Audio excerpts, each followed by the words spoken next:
Hello, and welcome to Sociology 3380, Sociological Theory. My name is Dr. Avent-Holt, and I'm going to be your professor for this course. This is a fully online course, and so the way in which we're going to communicate with one another is through primarily the Desire to Learn web portal. And on this course, you'll see that everything is sort of laid out onto the Desire to Learn course page. What I want to do in this video is to go over some basic elements of the course, and especially to kind of walk through the syllabus so that you have an understanding of the basic expectations for the course.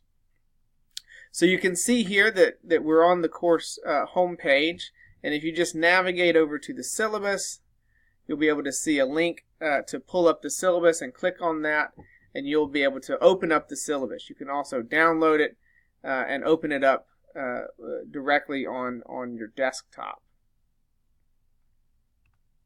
So I'm going to go ahead and do that to open up this particular version. And we will be able to work from that. And what I want to do is walk through all of the basic components of the class to orient you to what we're going to be doing. Okay. So this is a course in sociological theory.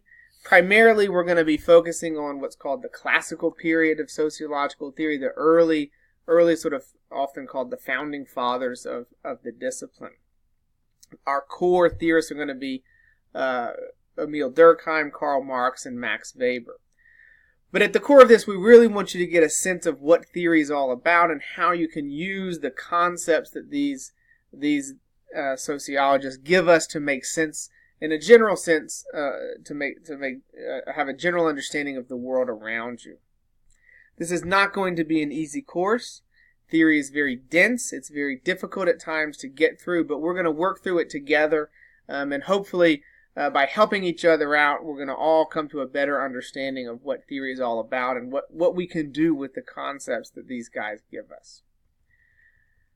You can see the learning objectives for the course. There are 3 basic objectives. You can boil all of this down to essentially that my goal for you in this class is that you come to understand what the concepts are that these theorists have developed, and you can have some idea of what they're all about. Oops, I think another one of these versions opened up. We'll go with that.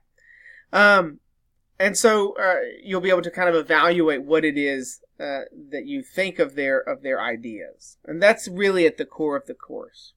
So that's what you're going to get out of the course. What are you going to have to put into the course? What are the expectations and the requirements? You'll see there's 2 required books. You need to have both of these books. You will read through both of them. Kenneth Allen and Sarah Daines have a textbook of the classical sociological theorists. Craig Calhoun and his co-authors have a reader, which is a selection of the actual texts that come from Marx, Weber, and Durkheim. So you'll be directly reading their words and getting their ideas from them. You're going to use both of those in conjunction with the videos that I provided on D2L to get a framework and sense of an understanding of what these ideas are all about. But you do need to have both of those books. That is required. I've structured each week to run basically the same way, so that on Monday, or by the end of Monday, you should have completed all of the readings and all of the videos for that week. Once you've completed those, we're going to move into the discussion phase of the week. For Tuesday to Thursday, we will begin having online discussions. I'm going to organize you into groups, and you'll be having discussions inside of a group of 3 other of your peers in the class. You can see the discussion topics are already listed on D2L, and you'll see them in the course schedule as well. You should go to the online discussion instructions, and you can get further information about how exactly those are going to be structured. Those will start actually in week 3 of the course. And then on Fridays, you'll be completing quizzes. Some of these will be what I call learning quizzes, and some will be what I call assessment quizzes. We'll get to that in a few minutes. So you'll be engaging in online sort of discussions. That's the online participation part. You'll be taking quizzes. Some of those will be what I'm calling learning quizzes. Those are basically organized to help you understand what you know and don't know about the material for that week. They will be focused on that particular week. You can take these as many times as you like, and I will record the highest grade you receive for that. Though I do ask that you take them, at least the first time, take them sometime on Friday of the week that they are due. But you can go back to them and take them over and over and over to refresh your memory. And that's actually a really key way for you to learn and to understand what it is you know and don't know and refresh your memory on these things. Some weeks you'll also be taking what I call assessment quizzes. You'll do that 3 times during the course of the semester. And these you will take one time. You'll have they'll be longer than the learning quizzes, but you'll have about 60 minutes to complete the quiz once you open it up. But these are to assess, for me to kind of assess what you do and do not know about the material for the particular unit. So each unit will have its own quiz. Durkheim will have a unit, Marx will have a unit, and Weber will have a unit as well. And you can see they are cumulative quizzes. So what I do is I make them worth more the further we go, so that you can get better at taking them. And as it's cumulative in nature, you're sort of weighted at the end of the course by knowing all of the material. You'll also conduct 3 theoretical film analyses, in which you'll watch a particular film that I will give you. You'll choose between 2 films for each theorist, and then you will write an analysis. Again, you should go to D2L, and there's an instructions sheet on D2L already for you to look at and get a sense of what those are going to actually entail. And then your final assignment will be a theoretical reflections paper, which you'll step back from the course, take a sort of assessment of what it is that we've done in the class, all of the material that we've covered. Take a look at all of that and sort of work through your thoughts and summarize what it is that your big takeaways are from the class. And that'll be the final piece of your grade.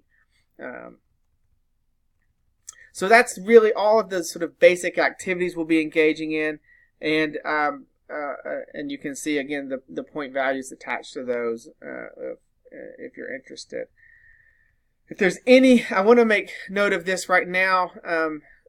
If there's any issues that arise that make it hard for you to complete these assignments, I want you to know that I'm understanding of that, right? I expect that you can get the assignments in on time, and I don't expect that to be a problem for most people, and I don't expect it to be a perpetual problem for you, but I realize that in some situations things emerge that just really prevent you from getting things done on time.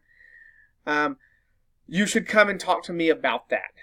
Whenever that happens, and come to me immediately. I decide on a case-by-case basis how to deal with those situations. You should not assume that I will let you make something up, but you should come to me if something arises and makes it impossible for you to complete the assignments on time. Here you can see the grading scale. It's a sort of standard grading scale.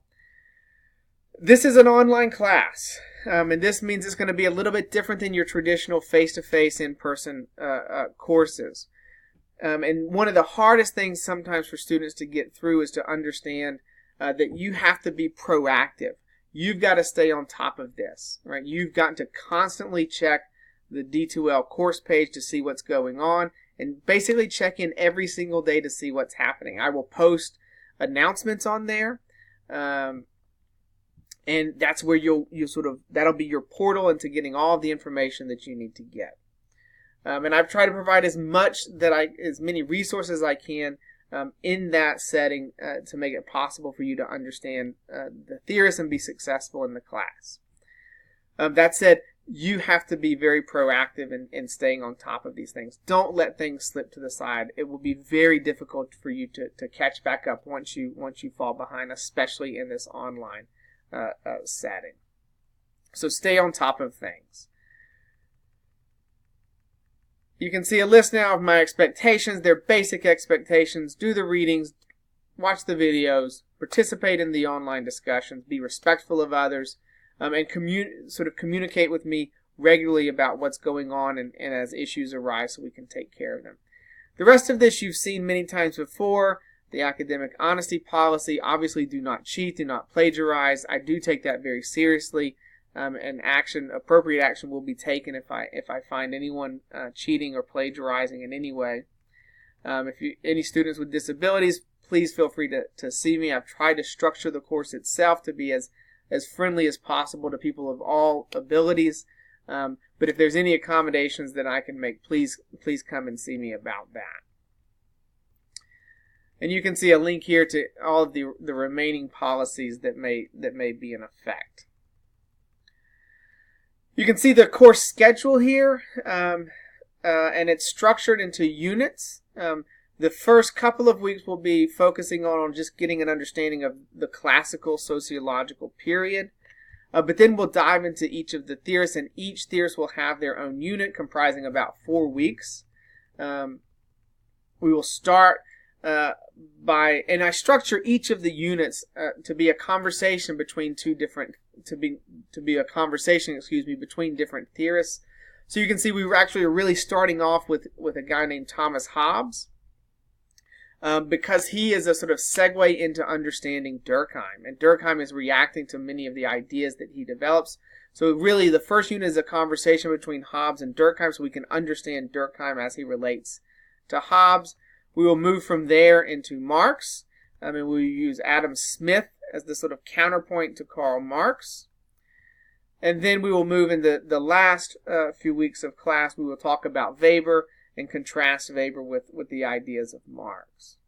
So that's the basic structure. I will let you know if any of this needs to change, but you should be able to sort of capture in this course schedule the basic structure. Again, readings need to be completed, and videos need to be completed by the end of the day Monday, so we can move directly into the online discussions, which will take place Tuesday, Wednesday, and Thursday.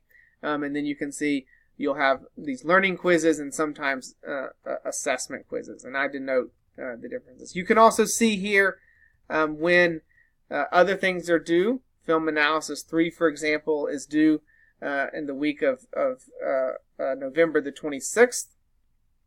And those will always be due on Fridays.